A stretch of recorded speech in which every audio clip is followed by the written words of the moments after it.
প্রত্যেকে রেকর্ডিংটা প্রোগ্রেস করে দাও। তো শুরু করছি student. Okay, this is our class number 6, 6 number class এটা, vocabulary build up and objective English special. প্রথম আমরা প্রত্যেক দিনের মতো দুটো সিনোনিম, দুটো অ্যান্টোনিম এরকম যেরকম শিখতে থাকবো। তো প্রথম সিনোনিমের কোশ্চেন 1 নাম্বারটা, what is the synonym of car? উত্তর করো প্রত্যেকে। First, what is the synonym of car? Very important, প্রত্যেকে উত্তর করো স্টুডেন্ট, প্রত্যেকে উত্তর করো। খুব ইম্পর্টেন্ট ওয়ার্ড। ওকে, ছোট কিন্তু ইম্পর্টেন্ট এবং পরীক্ষায় আসার মতো ওয়ার্ড। ওকে, এগুলো আমি খুব সিলেক্টিভ ওয়েতে সিলেক্ট করে নিচ্ছি। এই ধরনের কোশ্চেন জেনারেলি আমাদের যে কোনো অবজেক্টিভ লেভেলের এক্সামের কোশ্চেনে কিন্তু জিজ্ঞেস করে। তো কার্ভের অ্যাকচুয়াল মানেটা কি? Fault finding.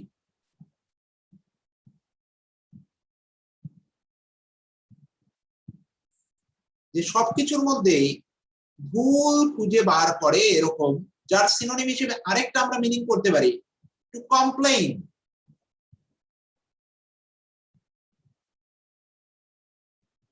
about trivial matter।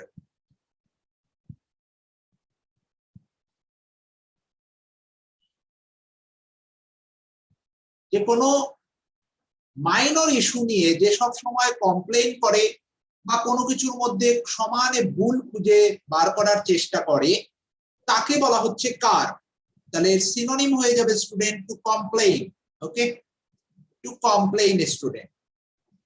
Two admire মানে কাউকে স্নেহ করা, টু গিভ ব্রাইব মানে কাউকে ঘুষ দেওয়া। ওকে, আর টু পিলফার এই ওয়ার্ডটা আমাদের মনে রাখতে হবে। পিলফার মানে হলো টু স্টিল, চুরি করা।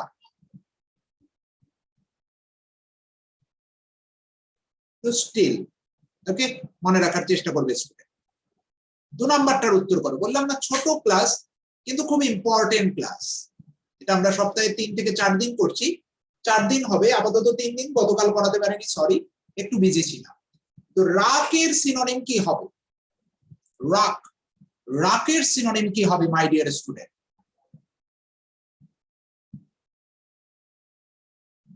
Very important class. রাক মানে হবে স্টুডেন্ট, রাক মানে হলো অর্ডিনারি। অলরেডি আমি তোমাদের এটা আলোচনা করেছি। রাকের সিনোনিম মনে রাখবে, যেটা ordinary, normal, as usual, ordinary মনে রাখবে, সাধারণ, তাকে বলা হয় রাক। সিনোনিম হিসেবে এই ওয়ার্ডের ক্ষেত্রে আমরা একটা ওয়ার্ড মনে রাখবো। এক্সিবিটের সিনোনিম কি হবে? কোনো কিছুকে ডিসপ্লে করা বা পরীক্ষায় আসে এমন একটা ওয়ার্ড এভিন্স, টু ক্লিয়ারলি শো, যার মানে হলো টু ক্লিয়ারলি শো।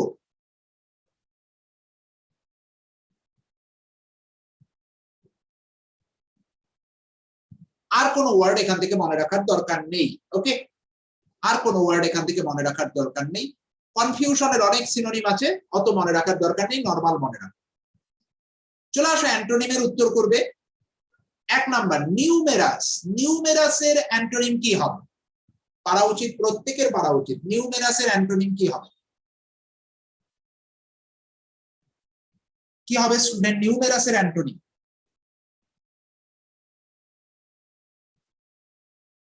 নিউমেরাস মানে কি? প্রচুর, তাই তো? নিউমেরাস না মানে হলো ইননাম্বারেবল।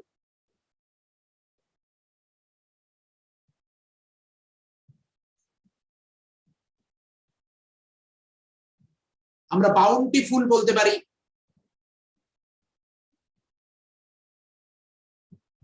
কোপিয়াস বলতে পারি। ওকে, তো এখানে এর উল্টোটা কি হবে স্টুডেন্ট? স্কার্স। স্কার্স মানে স্বল্পতা, যার সিনোনিম হিসেবে ডার্থ ব্যবহার করা যায়। ডার্থ ব্যবহার করতে পারি। ডিজিনেস মানে কি? ডিজিনেস মানে হলো মাথা যে ঝিমঝিম করে না মানুষের, মানে মাথা ঝিমঝিম করা।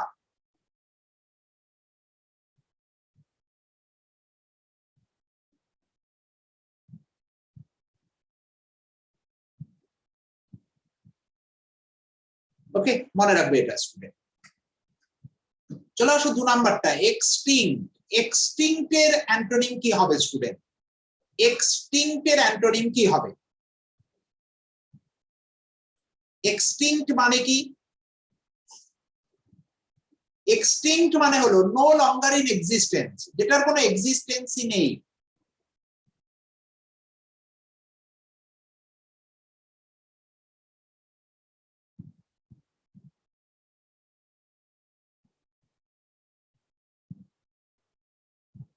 তাকে আমরা কি বলবো? এক্সটিংক্ট বলবো। ওকে, তাহলে এর উল্টোটা কি হবে যেটা জীবন্ত? অ্যালাইভ। দেখো খুব ছোট কোশ্চেন, সোজা দেখে মনে হচ্ছে সোজা, কিন্তু উত্তর করতে গেলে একটা কনফিউশন চলে আসছে। এই রিসেন্টের আমরা একটা সুন্দর ফ্রেজ জানি, অবলেট। পরীক্ষা এটাও দিতে পারে, অবলেট মানে কি? রিসেন্ট। ওকে, মনে রাখবে স্টুডেন্ট। চলে আসো দুটো ওয়ান ওয়ার্ড, দিনে এইটুকুনি পড়বে, এর থেকে বেশি নয়। Wishing to fight or argue. আমি ক্লাসটা বাড়াবো, পরিমাণটা বাড়াবো আস্তে আস্তে। পুজোর পর থেকে ক্লাস প্রায় প্রত্যেক দিনই থাকবে, 15 থেকে 20 মিনিটের ক্লাস। ওকে, প্রায় প্রত্যেক দিনই থাকবে, নির্দিষ্ট একটা টাইম করে দেবো। তো wishing to fight or argue তাকে কি বলা হয়? কি হবে স্টুডেন্ট? সি, বেলিজিরেন্ট। এবং মনে রাখবো এটা স্পেলিং টেস্টের জন্য ইম্পর্টেন্ট, ডবল এল আছে। এর একটা সিনোনিম বেলিকস অথবা ওয়ারলাইক।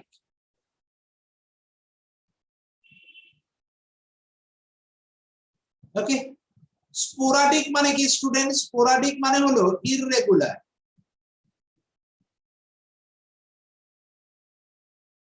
অকেশনাল কি হবে? অকেশনাল, তাই তো?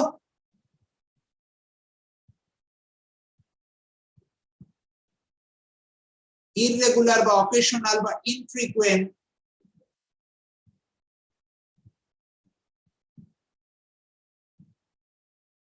ইম্পারেটিভ শব্দটা খুব খুব ইম্পর্টেন্ট, আসে পরীক্ষায়, বলেই দিলাম, মানে হলো ইম্পর্টেন্ট। ইম্পারেটিভ মানে হলো ইম্পর্টেন্ট। মনে রাখবে ইম্পর্টেন্টের আরেকটা synonym critical to. Critical to মানে ইম্পর্টেন্ট টু সামথিং, মনে রাখবে স্টুডেন্ট এগুলো। আচ্ছা, আরেকটা মনে হয় আছে, অগমেন্ট। অগমেন্ট মানে কি? ইনক্রিজ, কোনো কিছুকে বাড়ানো।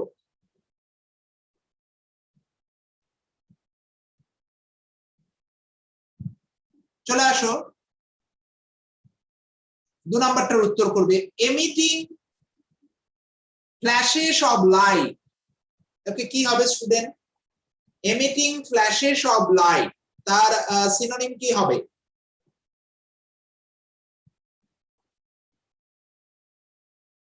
যে লাইটের ঝলকানো বেরিয়ে আসছে তাকে কি বলা হয়? ভেরি ইজি, স্কিনটিলেট, স্কিনটিলেশন বলা হয়। আলোর ঝটকা, তাকে স্কিনটিলেট বলা হয়। ইমোলেট করা মানে কি? ইমোলেট মানে হলো স্যাক্রিফাইস বা কিল, কোনো কিছুকে মেরে ফেলা, কোনো কিছুর উদ্দেশ্যে, মানে কোনো কিছুর স্যাক্রিফাইসের উদ্দেশ্যে যে মেরে ফেলা তাকে বলা হয়। ফ্রেইট মানে কি? ফ্রেইট মানে হলো স্টুডেন্ট বলতে পারো কার্গো, এই যে জাহাজগুলো, সেই ক্ষেত্রে বলতে পারো। আর ফ্রেট মানে কি? ভেরি ইম্পর্টেন্ট, এই ফ্রেট মানে ওরি, মনে রাখবে স্টুডেন্ট, এটা ভেরি ইম্পর্টেন্ট, ওরি বা অ্যাংশিয়াস। ওকে, ফ্রেট মানে ওরি আর ফ্রেইট মানে কার্গো। দুটো ইডিয়মস। ট্রেড ওয়াটার, ট্রেড ওয়াটারের খুব ইম্পর্টেন্ট, একটু আনকমন, এই দুটো আমি নিয়েছি আজকে, একটু আনকমন, কিন্তু মনে রাখতে হবে, পরীক্ষায় জেনারেলি এসএসসি স্টাফ সিলেকশনে এই ধরনের কোশ্চেন দেয়। ট্রেড ওয়াটার, ট্রেড ওয়াটার মানে কি? উত্তর করো। What will be the meaning of trade water? Trade water মানে হলো student to take a decision. Yes, to take a decision. Trade water, যে ওয়াটার নিয়ে ব্যবসা। ট্রেড, ট্রেড মানে এখানে ট্রেড মানে TRADE না, TREAD, মানে পথ তৈরি করা, কোনো কিছুর পথ তৈরি করা মানে আমরা কোনো কিছু ডিসিশন নিয়ে জেনারেলি পথ তৈরি করি। ওকে, তো সেই ক্ষেত্রে ট্রেড মানে হলো টু টেক এ ডিসিশন, এইভাবে মনে রাখবে। ট্রেড অথবা ওয়াক, ট্রেড মানে ওয়াক দ্য বোর্ডস, কি হবে? ওয়াক দ্য বোর্ডস অথবা ট্রেড দ্য বোর্ডস, কি বলবো? খুব ইম্পর্টেন্ট, মানে মনে রাখবে appear on stage as an actor, কেউ যখন অ্যাক্টর হিসেবে অ্যাপিয়ার করে তাকে বলা হচ্ছে trade or work on the boards. চলে আসো special objective English question student, first objective English question, বেশি নয়। এক নাম্বারটা, the detective asked the gangster where dash, কি হবে? পড়ানো কোশ্চেন, পারা উচিত। সেন্টেন্সের মাঝখানে ডাব্লিউএইচ ওয়ার্ড থাকলে কি হবে? স্ট্রাকচার কি হয়? উত্তর করো। সেন্টেন্সের মাঝখানে ডাব্লিউএইচ ওয়ার্ড থাকলে পরে তারপরে সাবজেক্ট প্লাস ভার্ব হয়, তাহলে উত্তর কি হবে? The gun was, where the gun ওয়াজ, পারা উচিত ছিল প্রত্যেকের। সেন্টেন্সের মাঝখানে ডাব্লিউএইচ ওয়ার্ড থাকলে আমরা উত্তর কি নেব? সাবজেক্ট প্লাস ভার্ব, এই স্ট্রাকচার ফলো করব। আনসার হবে এ। মনে রাখবে, খুব খুব important. Okay, very very important student. 2 number, after Jack dash his poem he decided not to show it to anybody, তার মানে ডিসাইডেড কি? প্রথমে ডিসাইডেড করেছে না প্রথমে কমপ্লিট করেছে না ফিনিশ করেছে? তাহলে যেটা অতীত, দুটো অতীতের মধ্যে সবচেয়ে বেশি অতীত, সেটাকে পাস্ট পারফেক্ট, তাহলে উত্তর কি হবে? 2 এর B, after Jack had finished his poem he decided not to show it anybody. yes, very good student। তাহলে দুটো কনসেপ্ট শিখলাম। সেন্টেন্সের মাঝখানে যদি ডাব্লিউএইচ ওয়ার্ড থাকে তাহলে আমরা সাবজেক্ট প্লাস ভার্ব, আর দুটো অতীতের মধ্যে যে অতীতটা সবচেয়ে বেশি অতীত সেটাকে আমরা কি লিখবো? পাস্ট পারফেক্ট, এবং অবশ্যই দুটো ঘটনার মধ্যে সিগনিফিকেন্ট গ্যাপ থাকতে হবে। 3 number, he thought he dash able to find more information on British imperialism, কি হবে? পারা উচিত। he thought, অতীতকালের কোন পাস্টকে রিপ্রেজেন্ট করতে গেলে, অতীতকালের কোন ফিউচার, অতীতকালের ফিউচার, ওকে, সে মনে করেছিল সে পারবে, তাহলে সেটাকে রিপ্রেজেন্ট করতে গেলে আমরা উড বি এর ব্যবহার করি। Would be able, yes, would plus V one, আর এখানে এবল হলো adjective able. Okay. 4 number, if it dash so expensive Linda would often eat out, তাহলে Linda would plus v1, would plus v1 যদি তোমার main ক্লজে থাকে তাহলে সাবঅর্ডিনেট ক্লজ মানে ইফ ক্লজে কি হবে? বি হবে না, এ হবে, were not. If it were not, was not হয় না। ইফ ইট ওয়্যার নট অথবা ইফ ইট হ্যাড নট, তাহলে উড প্লাস ভি1 তুমি ব্যবহার করতে পারো। ওকে,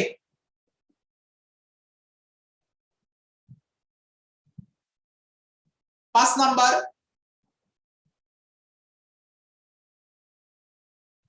কি হবে স্টুডেন্ট?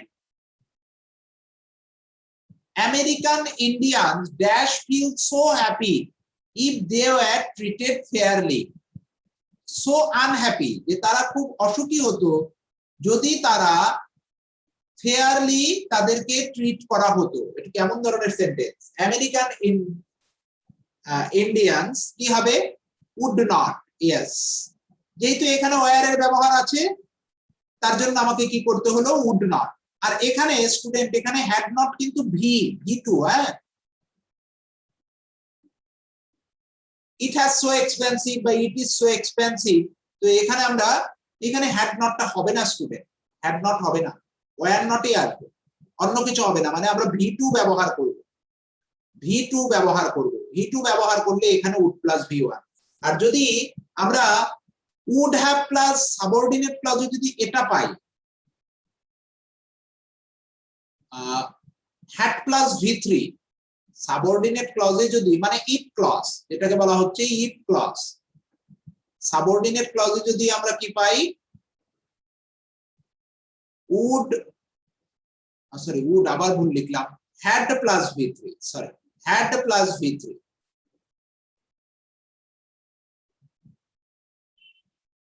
তাহলে আমরা মেইন ক্লজে গিয়ে কি পাবো, would have প্লাস V3।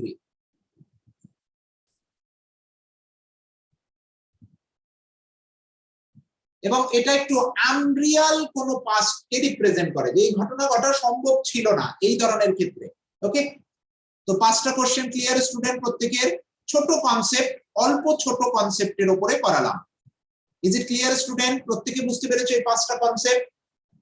মনে থাকবে স্টুডেন্ট, একদম বেসিক লেভেলের question. Is it clear student? 5টা, বেশি নয়। ওকে স্টুডেন্ট, এবার চলে আসো নিউজ পেপার ভোকাবুলারি।